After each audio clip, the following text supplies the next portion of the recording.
पाप किए हैं उत्तर प्रदेश में, उसका प्रायश्चित करने के लिए मुजफ्फरपुर बोछा आइए और बीजेपी को मदद कीजिए।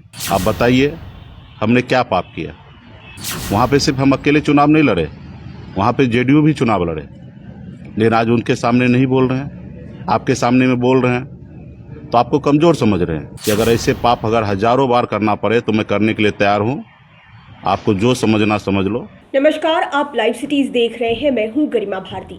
देखिए, बिहार सरकार में मंत्री मुकेश सहनी ने तो बोचहा उपचुनाव को लेकर अपना स्टैंड पूरी तरह से क्लियर कर दिया है। उन्होंने बता दिया है कि वे इस पार हैं या फिर उस पार हैं, और अपना स्टैंड पूरी तरह से क्लियर करने के बाद मुकेश सहनी आज लाइव आए हैं और जनता के सामने स्थिति परिस्थिति को बता रहे हैं।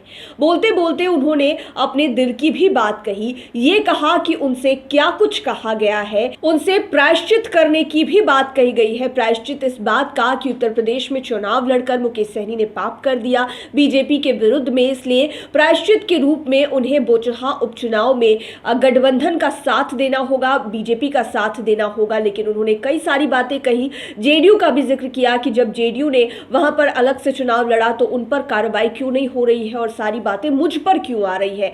और उन्होंने अपने समाज को लेकर भी कई सारी बातें कही है। क्या कुछ कहा है, आप सुनिए। हमने अपनी ताकत बढ़ाने के लिए उत्तर प्रदेश में गया, वहाँ पे हमने मजबूती से हमने काम किया, और आपने देखा किस तरीके से वीरांगना फूलन देवी का उन्होंने अपमान किया।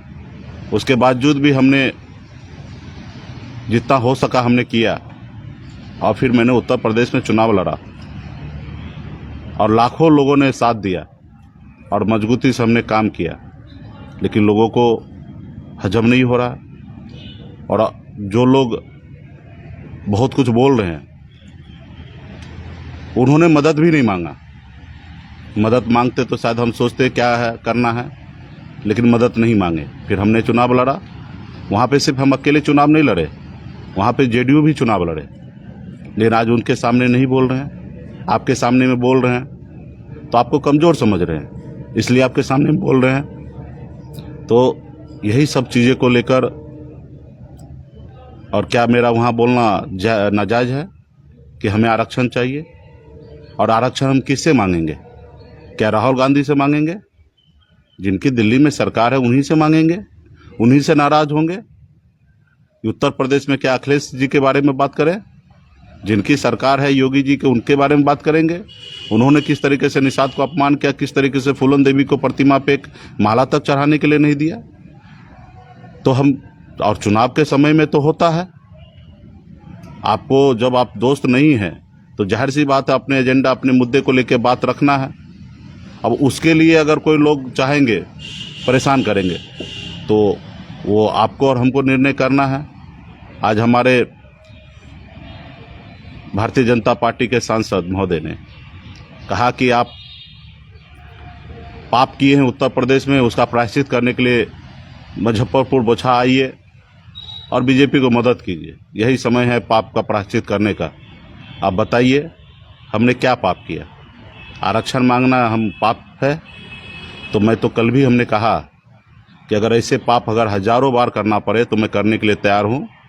आपको जो समझना समझ लो, और मजबूती से हम लोग आगे बढ़ रहे हैं। इसलिए साथियों, बहुत ऐसी चीज़ है, सरकार में है, काम कर रहे हैं, जो काम करना चाह रहे हैं वो काम नहीं हो रहा है, लेकिन हम करेंगे।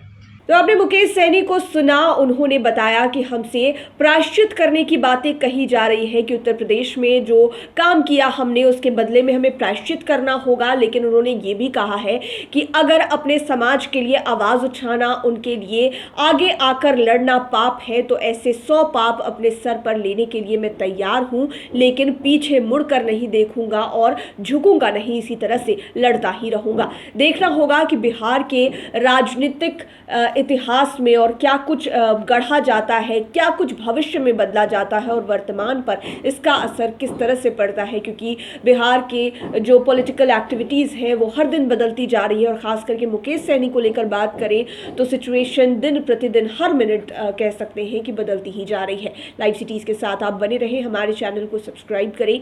ये वीडियो फेसबुक पर देख रहे हैं तो पेज को लाइक करें, साथ ही साथ हमें ट्विटर पर ज़रूर फॉलो करें। धन्यवाद।